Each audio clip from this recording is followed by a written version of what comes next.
on a commis une erreur, un contresens incroyable il y a 30 ou 40 ans en pensant que l'industrie c'était foutu, il n'y avait plus que les services, c'était la fin de l'industrie. Bon, on a perdu plusieurs millions d'emplois à cause de ça. Hein. On est passé de plus de 20% à 10%. Donc maintenant, il faut se relever. Et pour se relever, il faut jouer collectif. Et faire comme Chaptal avait fait. Alors, nous, on s'est dit, on va faire comme Chaptal. On va prendre notre bâton de pèlerin et on va aller dans toutes les régions. Ce que je peux vous dire, c'est que depuis 2 ans, les choses ont énormément bougé.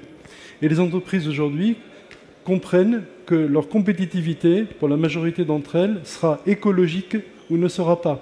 C'est-à-dire qu'une entreprise qui ne prend pas le virage de la transition écologique est une entreprise qui risque d'avoir de très grosses difficultés dans les mois, dans les années qui viennent. Quelle est notre vision? On n'est pas les faiseurs de ces 10 000 emplois. On crée les conditions pour que émergent des entrepreneurs qui vont sur le territoire se mettre au service des industriels pour faire en sorte que de plus en plus on arrive à, encore une fois, transformer des déchets en ressources. Alors au départ, la confection de masse, on n'a pas pu la faire en France. La production textile, la conception s'est faite en France. Et petit à petit, on a su faire évoluer notre offre en proposant le masque junior, des masques fonctionnalisés, en faisant appel à une start-up toulousaine où on a développé une solution de masque antimicrobien.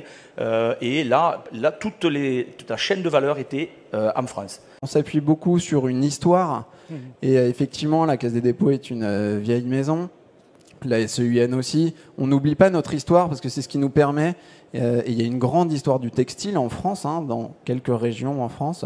On s'appuie sur cette histoire pour se projeter. La problématique de garder les pièces en stock, on a décidé de l'effacer en disant on ne va pas faire une bouilloire A, une bouilloire B, une bouilloire C, qui vont remplacer la bouilloire A. S'il y a des évolutions, il faut qu'elles soient rétro-compatibles. Comme ça, s'il y a des évolutions, on aura toujours accès à des pièces qui permettront de réparer la bouilloire. Nous avons de fortes convictions sur l'industrie que je partage avec la société d'encouragement et Gabriel et tous les acteurs industriels. Forte conviction que l'industrie, c'est clé pour les territoires, c'est clé pour lutter contre les fractures sociales. Ça mixe tous les profils et c'est assez rare. Et puis évidemment, c'est sans doute une réponse, dans l'industrie qu'il faut chercher les réponses à la transition. ATR, c'est 1200 employés environ.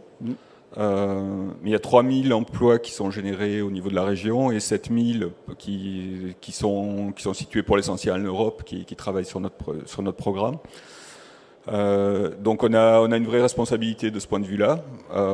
On n'a pas forcément les mêmes moyens que nos actionnaires que sont Airbus et Leonardo, mais on a essayé justement par rapport à la supply chain de faire en sorte que les maillons les plus fragiles de cette supply chain soient protégés. Les gens ont une relation au travail différente, à l'industrie. Il faut savoir que les gens qui ont quitté l'industrie, qui étaient intérimaires d'ailleurs ou en CDI, ne reviennent pas dans l'industrie. C'est ça le gros problème. Il faut donner envie à nos jeunes du parcours professionnel complet dans le secteur aéronautique. C'était un des seuls secteurs où on a une vision à 20, 25 ans, 30 ans. Dans une crise, il y a toujours le risque et l'opportunité. Donc moi, je vais prendre l'opportunité.